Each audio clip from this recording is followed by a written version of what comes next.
Saya di dunia ini yang pantas pemimpin Indonesia ya, yang pantas jadi musuh saya cuma satu, Mas. Siapa itu? Pak Harto.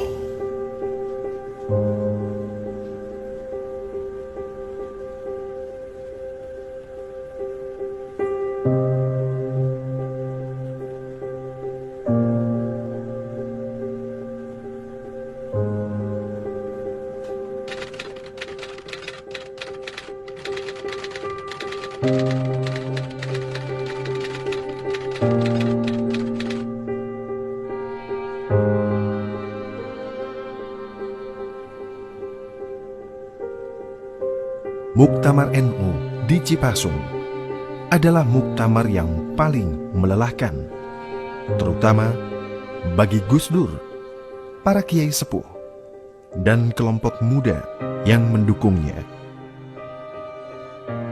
Muktamar yang diselenggarakan di pesantren asuhan Kiai Haji Ilyas Ruhyat ini adalah palagan terbuka antara Gus Dur dan penguasa Orde Baru, Soeharto.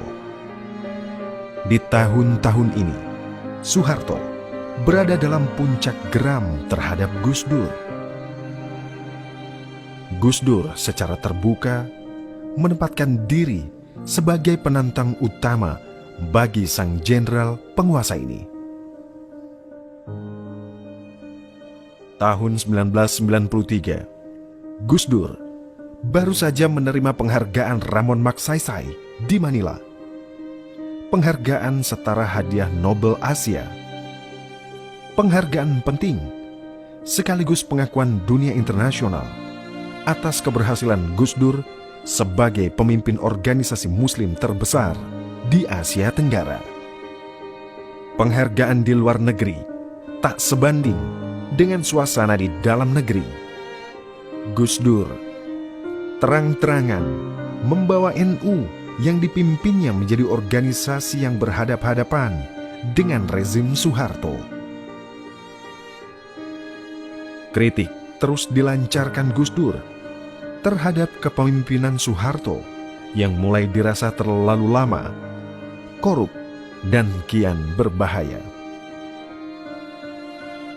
Selain melalui NU, kritik keras Gus Dur juga disampaikan lewat Forum Demokrasi, Fordem, yang bergerak sebagai oposisi yang keras bagi kekuasaan yang otoriter.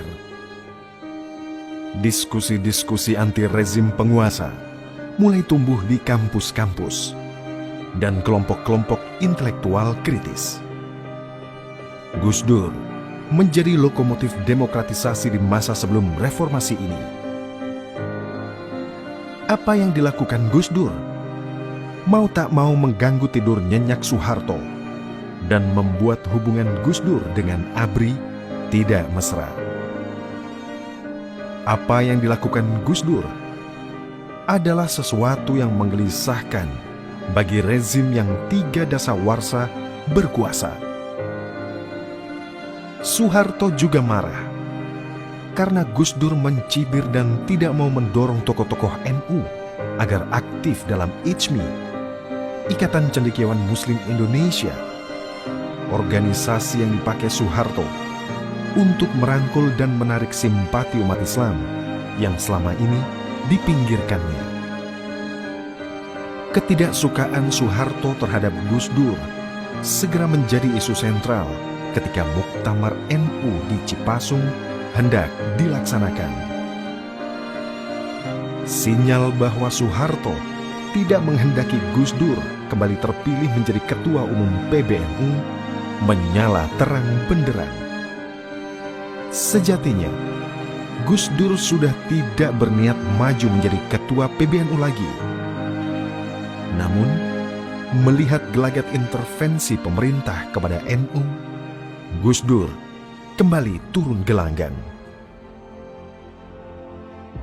Kampanye anti Gus Dur sudah terasa sejak beberapa minggu sebelum Muktamar Cipasung digelar.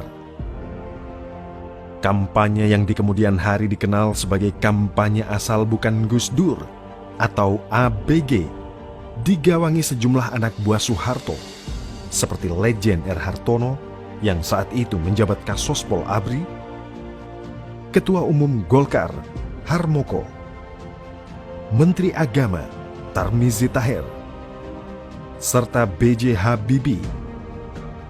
Mereka tokoh-tokoh ICMI yang sedang dimanja Soeharto. Hari pelaksanaan muktamar tiba. Ada 3 nama yang maju sebagai penantang Gus Dur dalam muktamar ini.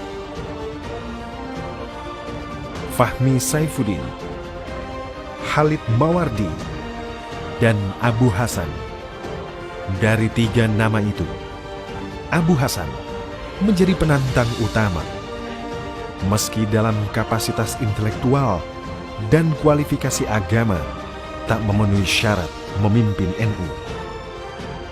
Abu Hasan didukung Soeharto dan militer. Ratusan ribu dolar disebar untuk mendukung kemenangannya. Tak hanya itu, gerakan anti Gus Dur juga muncul melalui media-media.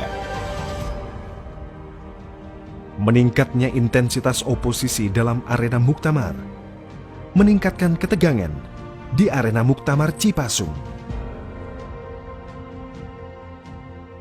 Ketegangan puncak terjadi menjelang hari terakhir muktamar. Hari ketika dilaksanakan pemungutan suara untuk memilih Ketua Umum PBNU yang baru. Serdadu dan tank panser mengelilingi arena muktamar. Para menteri dan pejabat ABRI datang dan pergi dengan helikopter militer. Para kiai sepuh menangis dan terus merapal doa. Anak-anak muda murung membayangkan masa depan NU di bawah kooptasi pemerintah Orde Baru. Gus Dur yang biasanya hadir dengan komentar-komentar tajam dan jenaka pun tampak serius dan berusaha tenang. Gus Dur yang semula diperkirakan bisa meraup 65% suara pada putaran pertama, ternyata mendapat separuh pun tidak. Lewat tengah malam, suasana makin genting. Pukul 3 dini hari, perhitungan putaran kedua dilaksanakan. Apapun bisa terjadi, termasuk kemungkinan kecurangan dan konflik di arena muktamar. Menjelang pagi, ketika doa-doa para kiai mangkus, Gus Dur berhasil memenangkan pemilihan. Ia mendapat 174 suara, mengungguli Abu Hasan yang mendapatkan 142 suara. Pengumuman kemenangan Gus Dur lewat pengeras suara langsung disambut tangis haru para kiai yang hadir. Anak-anak muda NU yang berada di luar ruang pemilihan, mereka meneriakan yel-yel, "Soeharto has to go! Soeharto has to go!"